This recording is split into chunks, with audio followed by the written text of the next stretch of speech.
Taigi šios dienos mūsų ligoninės pacientas yra Opel Astra, pagaminta 2003 metais, turinti 1.7 dizelinį variklį, 55 kW, o jisai skundžiasi tuo, kad kiekvieną rytą vis darosi sunkiau užvesti automobilį. Ir jeigu pastebėsit, generatorių krovimo lemputė šviečia. Tai informuoja vairuotoją apie tai, kad yra bėda su generatoriu. Tuoj mes patikrinsim akumuliatoriaus krovimą. Mes patikrinsim akumuliatoriaus krovimą testerio pagalba ir išsiaiškinsim, ar tikrai turim bėdų su generatoriu, ar tai yra buksuojantis generatoriaus dirželis, ar slystanti generatoriaus sankaba. Taigi, kaip matome, testerio pagalba, kad šito automobilio generatorius tikrai neveikia taip, kaip turėtų veikti, nes krovimas turėtų būti apie 13,8–14,3 volto. Šiuo metu jisai mums rodo, kad krovimas yra 11,8 volto, tai praktiškai yra tai praktiškai yra akumuliatoriaus įtampa. Kągi, keliam savo pacientą į viršų ir žiūrim, kaip matom, generatoriaus dirželis sukasi, kad ir cypdamas, nes matosi, jis pakankamai stipriai yra padylęs. Žiūrėsim, ką turim su pačiu generatoriu. Taigi, šito automobilio generatorius yra pakankamai gudrus.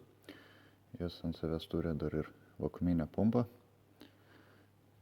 kuri užmaitina būtent visą vakuumo sistemą, tai yra stabdžių stiprintuvą ir kitus dalykus. Taigi, kad nuimti šitam automobilio generatorių, pirmiausia, mes turėtume leisti į tempimo guolį, kuris yra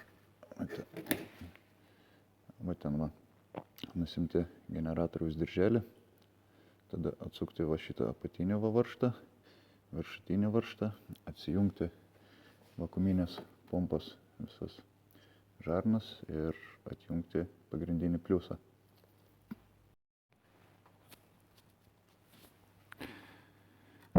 Taigi, atsijungiame vakuuminės žarnas, tai yra tepalo nubėgimą, tepalo padavimą, vakuumus, atsisukame pagrindinį pliusinę laidą, dirbame toliau.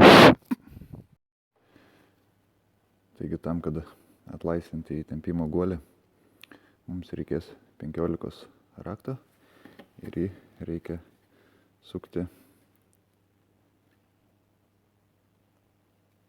pagal laikrodžio rodiklį.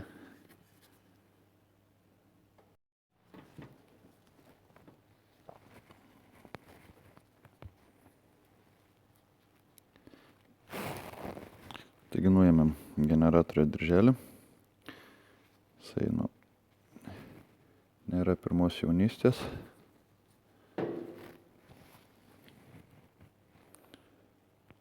Pakankamai stipriai išsidėvėjo juostas, jau atitrūkė nuo kordo. Tai šitam pacientui rekomenduosim jį pasikeisti. Matot, generatoriaus dirželis nėra pirmos jaunystės, juostas jau atitrūkinėja nuo pagrindinio kordo. Todėl šitam pacientui rekomenduosim pasikeisti ir jį.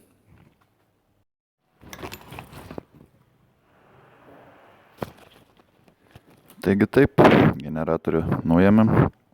Dabar statysim stendą ir žiūrėsim, kas su juo yra blogai. Taigi, generatoriui perlitavom diodų tiltelį ir statysim atgal į automobilį. Turėtų veikti. Ant stendo jisai veikia puikiai.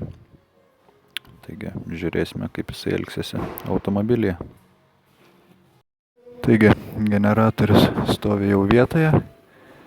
Bandysim užvedinėti.